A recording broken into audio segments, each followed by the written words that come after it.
I was never the smartest kid on the block. I worked my tail off to fight through school, and I was the one staying up to 2 o'clock in the morning studying and still struggling. I'm a horrible test taker. Horrible test taker. I can know all the answers, but put that test in front of me and I bomb it, or I struggle. And I've never given up. A lot of you know part of my story, my health challenges, bad relationships, things that could have knocked somebody down completely hardcore. But the thing is I believe that everything in life happens for a reason, and I also believe people are placed in our life for a reason.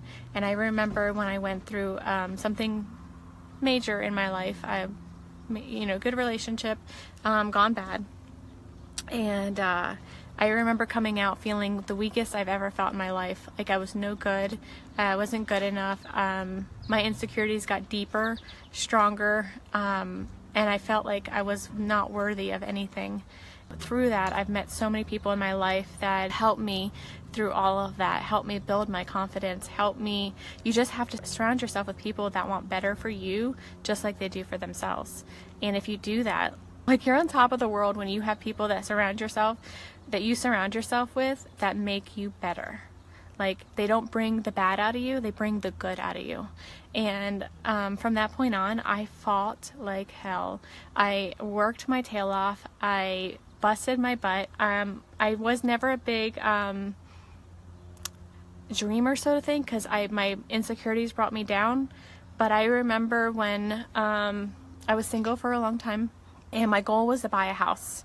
I was tired of paying someone else's mortgage because, that's what you do when you rent. And I wanted to buy a house. And I wanted to buy a house that I could resell one day and make a profit off of. And so I worked and worked and worked and worked. I lost a lot of friends because a lot of my friends were still young. We were still young. And I was 25 years old when I built my first house. My family doesn't come from money.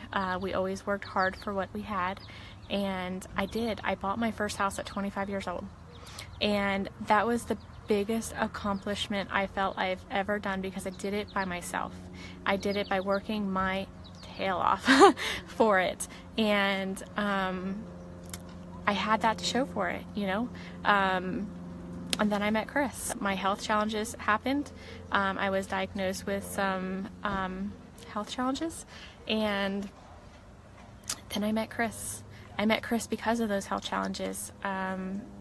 My friend sent me a friend suggestion for him. It was actually his cousin's wife, and I deleted it. I was like, I'm not interested. I don't want to meet a guy. Bye-bye.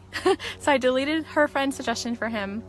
I was diagnosed 2 months later, and I went through one of the, I would say, darkest times of my life because things just got scarier, worse.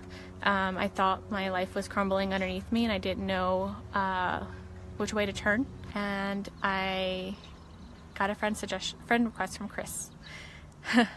I was in a really, really, really bad place, and I got a friend request from Chris on Facebook, and I was like, oh, what the heck, I'm never gonna meet him.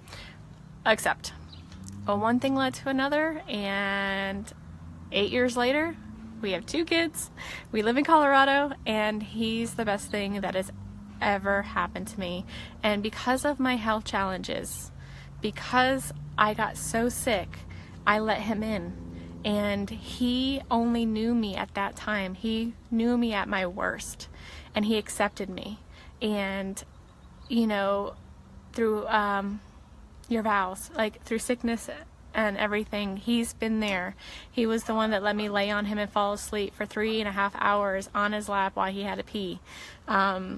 He is the best thing that has ever happened to me. So with that being said, know that no matter what, and I can go on forever with this story, but I want to cut it short so I don't bore you guys. Know that no matter how hard life gets, no matter how low you feel, know that deep down, in your heart, that there's a purpose, there's a reason for everything. We may not understand it at the time, it's hard to understand it at the time. I'm telling you, when I met Chris, I pushed him away. I gave every excuse for him to run. I mean, I gave him an out every single day. I gave him an out. And if you guys know my story with Chris, you know I gave him an out. I mean, he went to my colonoscopy. I tortured him. I rejected him. I pushed him away time and time and time again. But when I canceled dates last minute, because that's how life is with my health challenges, you cancel things last minute, and it's hard for people to get. It's hard for me to understand.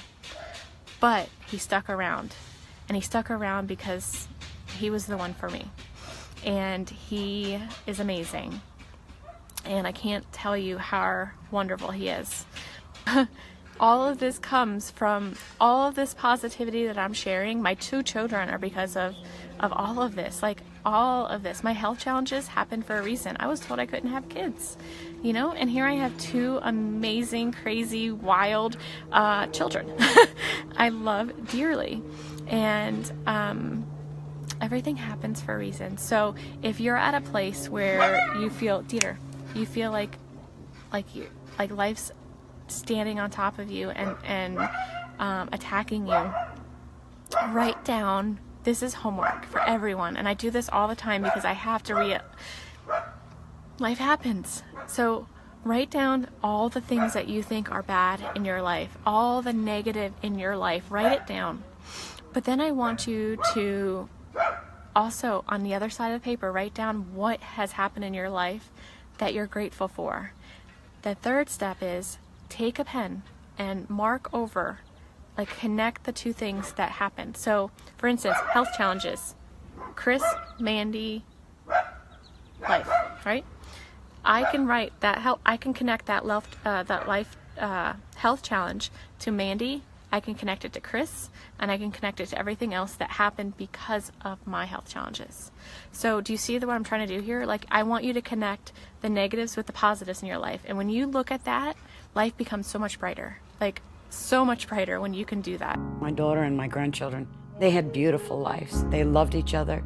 Beautiful, yes, inside and out. I have no idea who gave you the right to take their lives, but I know God and his mighty angels were there at that moment to bring them home to paradise.